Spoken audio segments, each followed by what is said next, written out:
സംഘം സംസ്ഥാന വ്യാപകമായി പിടിമുറുക്കിയിരിക്കുകയാണ്. പ്രത്യേകിച്ച് ആലപ്പുഴയിലും കണ്ണൂരിലുമെല്ലാം നാം കാണുന്നത് അതാണ്.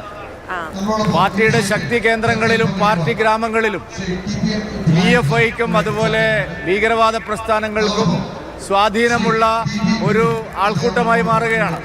PFI നിരോധനത്തിന് ശേഷം ആലപ്പുഴയിലും കണ്ണൂരിലും വലിയ തോതിലുള്ള റിക്രൂട്ട്മെന്റാണ് പാർട്ടിയിലേക്ക് നടക്കുന്നത്.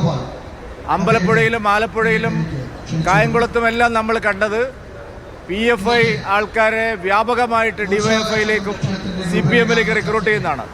മണൽ മാഫിയ സംഘങ്ങളും കള്ളക്കടത്തുകാരും അധോലോക സംഘങ്ങളും പാർട്ടിയെ പൂർണ്ണമായിട്ട് കൈയടക്കിയിരിക്കുകയാണ്. അതാണ് G. സുധാകരൻ ഉയർത്തുന്ന ഏറ്റവും പ്രധാനപ്പെട്ട വിഷയം. അത് കേരളത്തിൻ്റെ ഒരു വിഷയമാണ്. അങ്ങനെ സ്വാഗതം ചെയ്യുന്നതല്ല പ്രശ്നം, അടിസ്ഥാനപരമായ നിലപാടുകളാണ്. കമ്മ്യൂണിസ്റ്റ് പാർട്ടിയുടെ ഏറ്റവും വലിയൊരു അപജയത്തിൻ്റെ നാളുകളിലൂടെയാണ് അത് കടന്നു പോകുന്നത്. സ്വാഭാവികമായും ബംഗാളിൽ സംഭവിച്ചതുപോലെ ത്രിപുരയിൽ സംഭവിച്ചതുപോലെ ആ ഒഴുക്ക് ഇങ്ങോട്ട് തന്നെ ആയിരിക്കും, ഒരു സംശയവുമില്ല. ഞങ്ങൾ ഏതെങ്കിലും ഒരു വ്യക്തിയെ ലക്ഷ്യം വെച്ചുകൊണ്ടല്ല, കമ്മ്യൂണിസ്റ്റ് പാർട്ടികളുടെ സാധാരണ അണികൾ മുഴുവൻ BJPയെ മാത്രമാണ് അവരൊരു അവസാന തുരുത്ത്